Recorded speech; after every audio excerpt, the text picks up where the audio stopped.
Back in 2020, I was getting a PhD, studying insect guts and pioneering genetic engineering techniques that could someday save our world from plastic pollution. We just learned that the humble mealworm could digest, biodegrade, and even subsist on plastic. A surprising yet potentially transformative capability in an insect whose most popular use to date was as fishing bait.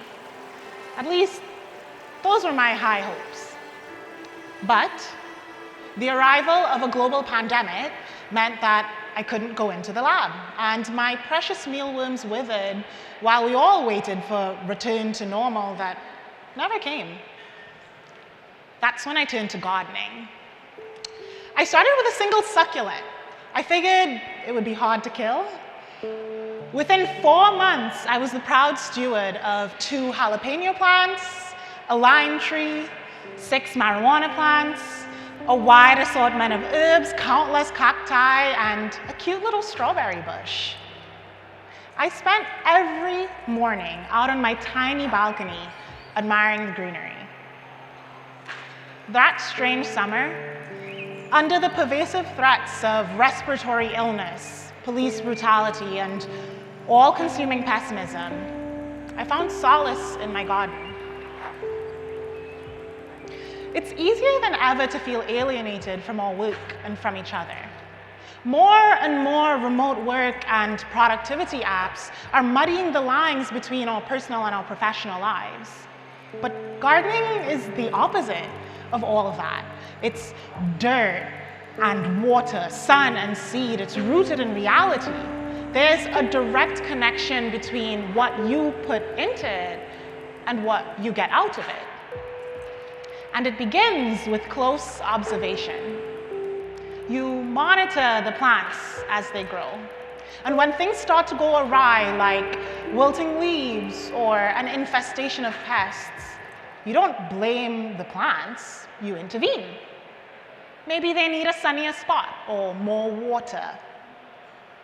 For a plant to thrive, it's the gardener's job to make sure the environment is suited to its success. Sadly, when it comes to humans thriving, we often forget to consider the impact of the environment. And this is true in a lot of communities, but especially in STEM, academia and industry. So my own gardening practice is one driven more by my desire to interact with plants than it is to have a bountiful garden. That's Beronda L. Montgomery, a biologist, author, and avid gardener. She spent a lot of time thinking about what society can learn from the natural world. She wrote about it for Grow.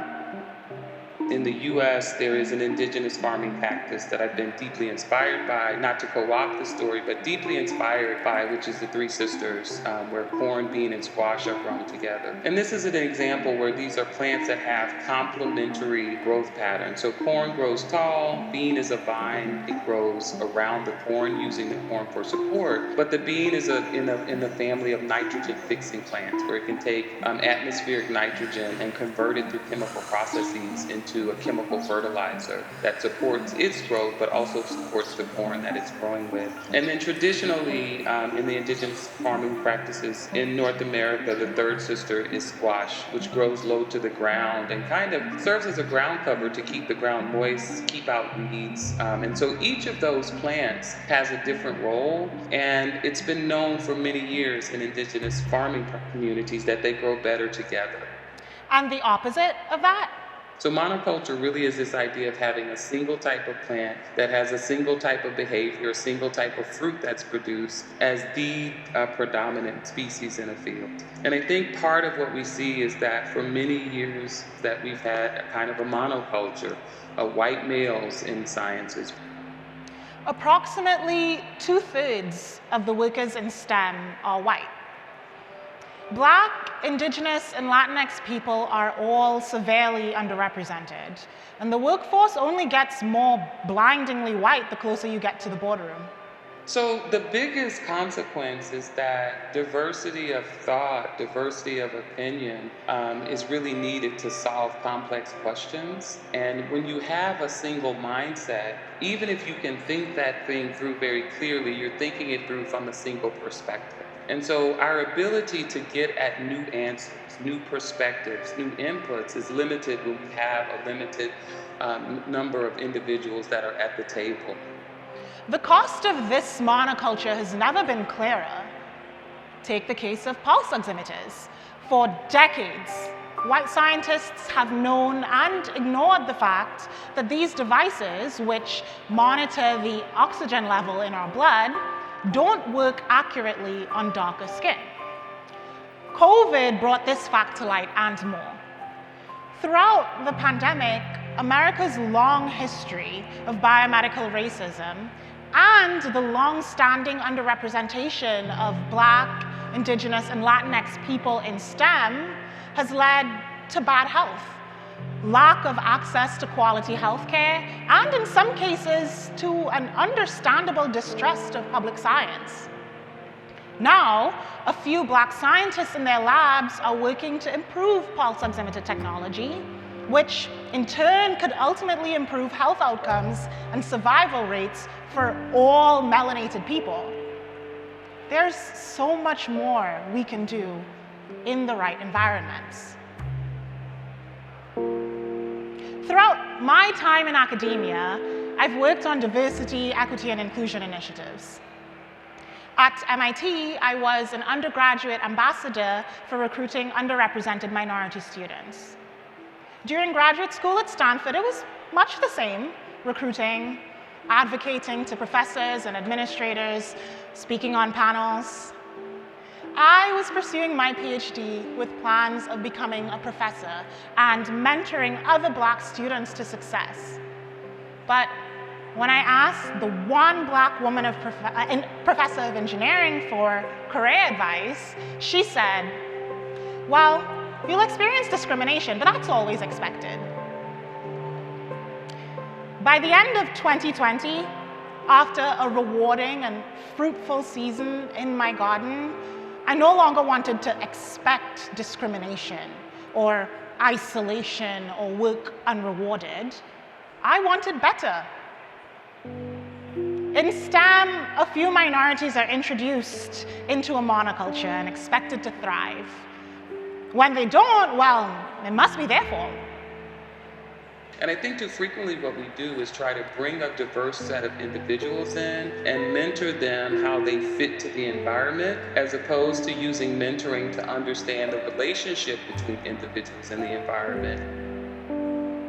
What if, as Beronda suggests, we approach the STEM monoculture with the same care and attention that we give to our struggling gardens?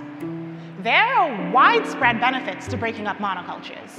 There is evidence that there's more creativity and more productivity when you have a diverse set of individuals, in addition to the moral principle of providing spaces for all who would like to be involved in the scientific community. So it's not just that you're providing opportunity for people who are generally excluded.